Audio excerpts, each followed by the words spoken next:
Hi guys, welcome back. Hope you're all well. I'm going to talk a bit about another issue that's about to raise its head in terms of firearms and components. And this could affect firearms owners, and it could also affect a lot of other people as well. So there's a new bill that's just being passed, and it's the 2023 Firearms Bill, and that covers two main areas. So the first of those areas, which probably won't affect that many people, and I'm not going to talk about in depth, is the mini rifle range, these gallery ranges, whereby there's a loophole in firearms law that allows people to run this gallery range, which for those of you that don't know what they are, you often would see them at travelling country fairs and such. And it would basically facilitate someone running a sort of attraction that people can pay to come and have a go at. And it would normally be 2.2 rimfire type rifles used on a gallery type range. And the government are looking to change the law there, so effectively there won't be such a loophole anymore. And I believe that's in direct correspondence to people using that loophole for other means rather than just simply running these things at travelling fairs. So that's by the by for me, really. I don't use those as a customer, nor do I run one. So I'm not going to go further into that. I just don't know enough about the background of it to make a discussion on it. The one that really concerns me are the changes in law that are being pushed forward in terms of ammunition components. So currently, a piece of ammunition would consist of a primer, some propellant, or the powder as some people may call it, a case, a brass cartridge case, and the projectile itself, which would be the bullet, as most people would call that. Now, historically, those weren't particularly restricted. In more recent times, there's been some restriction on the purchase of primers and propellant. So you will find that you are asked to display a firearms certificate if you were to go and buy those two components. Now this bill, which has already gone and been passed through the Houses of Parliament, and it's also been passed through the House of Lords just in the last few days.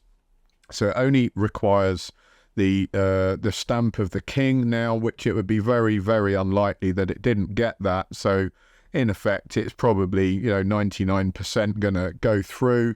It hasn't actually become law yet, but I suspect it soon will. That is looking to restrict the brass case part and the projectile part, the bullet head part.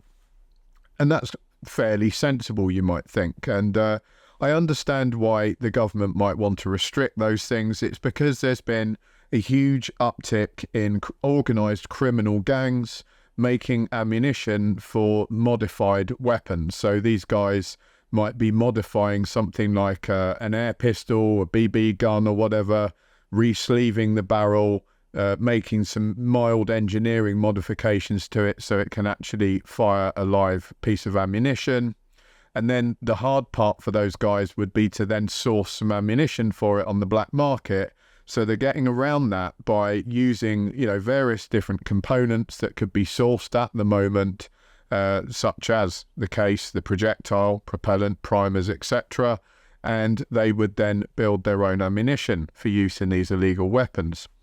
So obviously, we all, as members of the public and as, firearms certificate holders, want that stopped. Nobody wants criminal gangs getting hold of ammunition, and nobody wants them making illegal firearms, etc. So I completely understand why that would be restricted. The problem is there is no clear answer as to how this restriction may affect people. Let me put this to you. You probably, as a firearms certificate holder, have many, many different brass cases in your collection, because I know for a fact that those guys will all trade with each other, because brass cases are expensive things. So if you get an opportunity to buy some from someone else who's giving up reloading, or they're giving up shooting, and they're having a sale and they get rid of a load of components, and you think, great, I'll buy those cheap, and it might not necessarily be a caliber that you're currently using, but shooters change calibers every so often. They go for a variation and go for a different rifle. They try something new. They might take up a different discipline, and then they need a different caliber for that. So they'll buy these cases when the opportunity arises with a view that they may use them in the future. And the same with projectiles. You know, they may buy bullet heads that normally they wouldn't use, but they may have a view to use them in the future. It's also highly likely that they've got a load of cases that they had for one of their older rifles that is no longer on their certificate, and they're sat around in the corner and they think, well, I might buy that caliber again at some point. I might trade them with another shooter and, you know, get some cases for myself that I currently do use. There's all kinds of reasons that shooters would have different kinds of cases sat around. You also get people that collect brass cases and they just like to have a sort of different calibers throughout the ages kind of collection going on. And you also get people that are non-certificate holders that have those brass cases as collectibles, as souvenirs. You know, I know in the past when I've run shoots for people that people have liked to take away a big 50 cal casing or hunting casing off a Nitro Express or something, and they like to take that home with them to kind of say, look what I got, and they put it on the mantelpiece or whatever. I've been around lots of people's houses that have got no association with shooting whatsoever, and they've sometimes got these polished bits of brass hanging around in the front room or as part of some kind of artwork or display.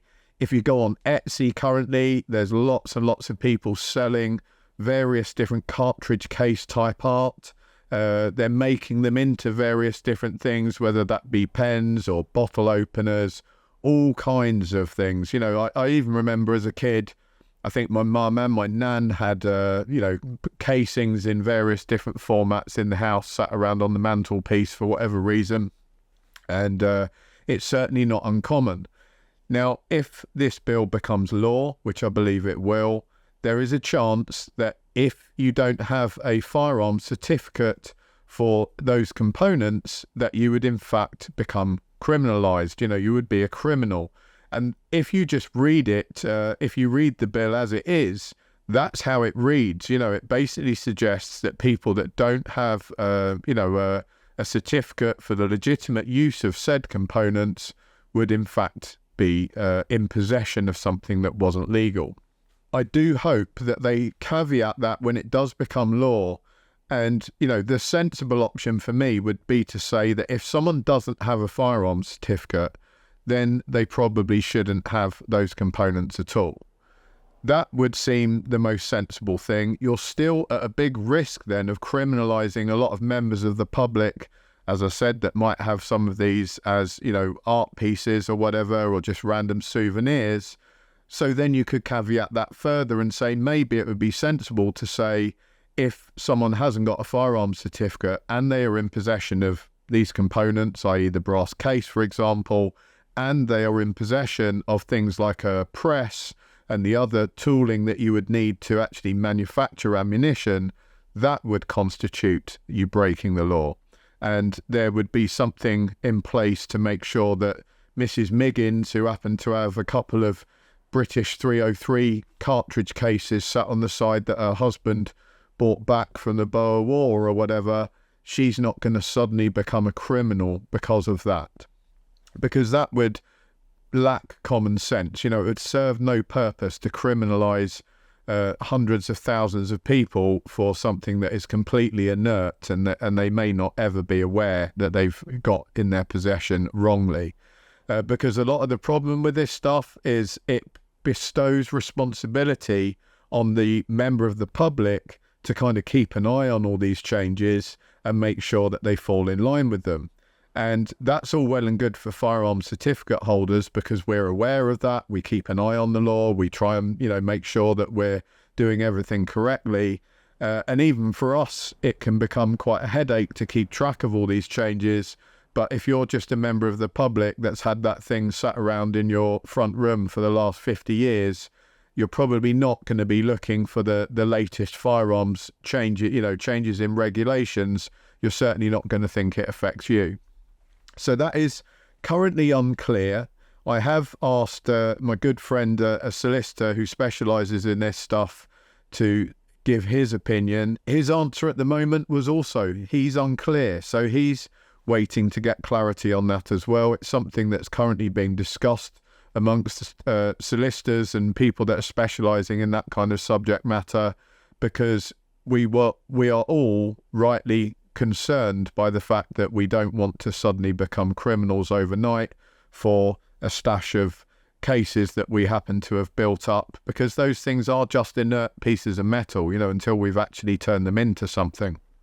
And I've certainly got a few knocking around, you know, that I've had from previous rifles that I've now got rid of and I don't use anymore, and I've thought, well, I might use, you know, something in that caliber again in the future, so I'll keep hold of those. And like I said, these things are very, very expensive. You know, to buy 100 cases from a decent manufacturer, you're probably talking about £60-70.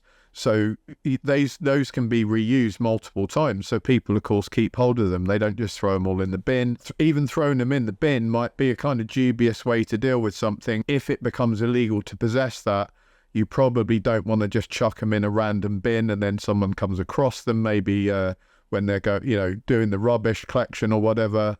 Then that could lead to even further problems. I've got no answers on this as yet, guys. I'm just bringing it to your attention that it's something you should keep an eye on. You should keep an eye on that bill becoming law and how that is brought into law, exactly what the wording is. I'll make another video as this progresses and, you know, do an update, hopefully with some information from my friendly solicitor. He would, you know, it'd be good if he could clarify some of this for everyone.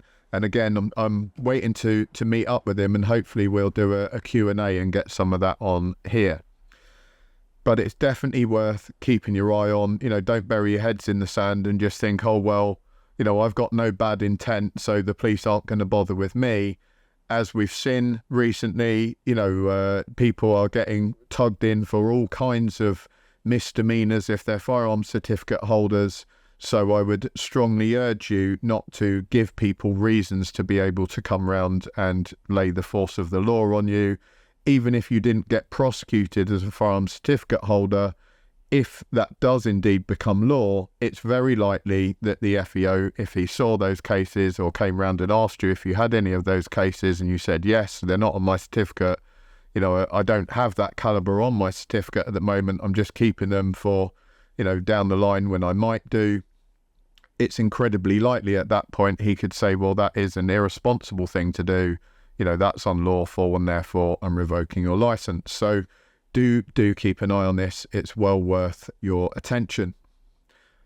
Thanks a lot, guys. I'm going to leave the comment section open on this one. I've obviously removed it from several others because we got so many stupid comments on there. Leave a sensible comment, please. I will be moderating the comments. So if people are going to write ridiculous criminal stuff or rude stuff or abusive stuff, that will just get removed. So don't waste your time, you know, and frankly, if you're that kind of person that wants to write that kind of thing, don't waste your time watching this channel. Move along to a different channel because this is never going to be the suitable one for you. Thanks a lot. Look forward to hearing your opinions. Take care. See you all soon.